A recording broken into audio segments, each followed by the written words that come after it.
Hello everyone, আজকের ভিডিওটা আমি এখান থেকে স্টার্ট করছি। তো এটা ছিল আমি যখন বাবার বাড়িতে ছিলাম তখনকার ভিডিও। তো সকাল সকাল উঠে দেখো প্রত্যেক দিনের মতো আমি কাজে লেগে গেছি, বিছানাপত্র গুছানো, তারপরে ব্রাশ টাশ কিন্তু সেরে নিয়েছি। আর অন্যদিকে আমার জন্য মা মাছের ডাল ভেজে নিচ্ছে, সেইগুলি একটু মায়ের হাতে হাতে একটু রেডি করে নিচ্ছি। তো ভিডিওটা এখান থেকেই আজকে স্টার্ট করে দিলাম।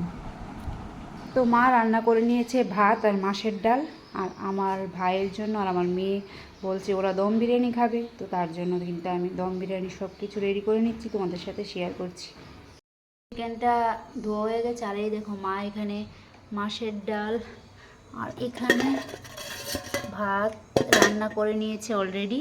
বিরিয়ানির জন্য মানে ভাতের হাঁড়ি বসানো হয়ে গেছে, আর এখানে পেঁয়াজ বেরেস্তা করব। এই দেখো পেঁয়াজ কেটে নিয়েছি, আর অন্যদিকে কিন্তু ডিমও দেখো সিদ্ধ করা হয়ে গেছে। তো এখানে আমি পেঁয়াজ বেরেস্তাগুলি করে নিচ্ছি। বেরেস্তা কিন্তু হয়ে গেছে, আমি এখন নামিয়ে নিচ্ছি। আমি একদিকে পেঁয়াজ বেরেস্তা নামাতে নামাতে আমার মেয়ে বলছিল মা দাও আমি ডিমের খোসাগুলি ছাড়িয়ে দেই। কী অবস্থা করেছে দেখো, ও যেরকমভাবে পারছিল সেরকমটাই করেছে।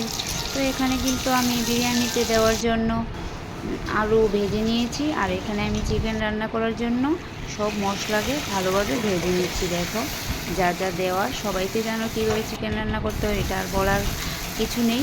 তো তোমরা দেখতে থাকো।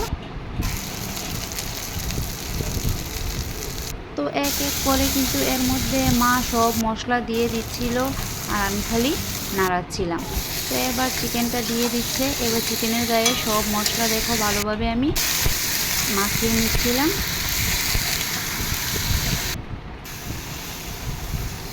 তো দেখো এবার মা কিন্তু পরিমাণ মতো চিকেনের মধ্যে লবণটা দিয়ে দিচ্ছে, আর আমি নাড়াচ্ছিলাম।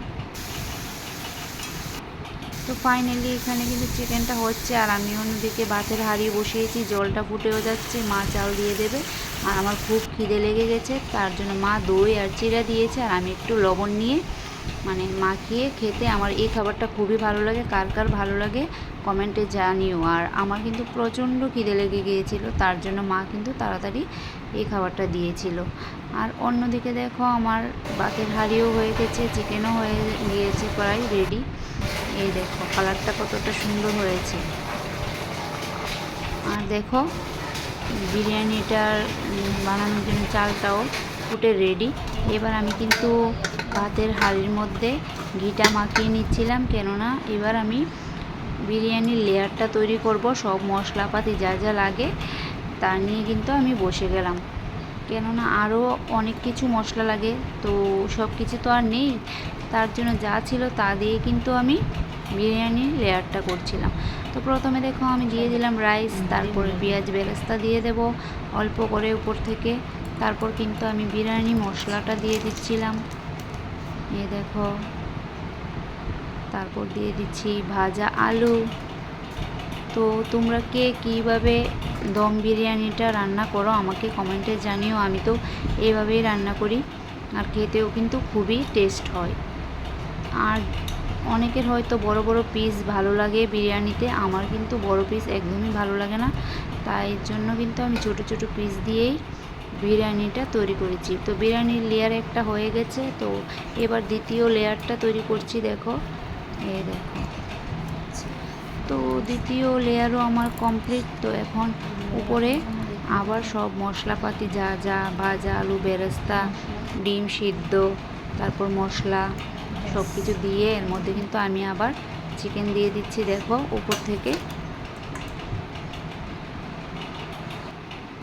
তো দেখো ফাইনালি কিন্তু রেডি। তো উপর থেকে এবার একটু ঘি দিয়ে দিচ্ছিলাম, দিয়ে কিন্তু আমি এটা 20-25 মিনিটের জন্য দমে বসিয়ে রেখেছি। তো ফাইনালি কিন্তু 20-25 মিনিট হয়ে গেছে। তো এবার আমি এই বিরিয়ানির ঢাকনাটা খুলে নেব।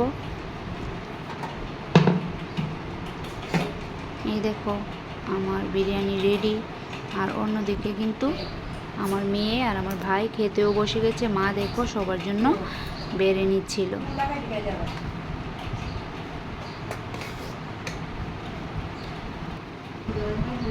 দেখো কালারটা কতটা সুন্দর হয়েছিল, খেতেও কিন্তু খুবই টেস্ট হয়েছিল।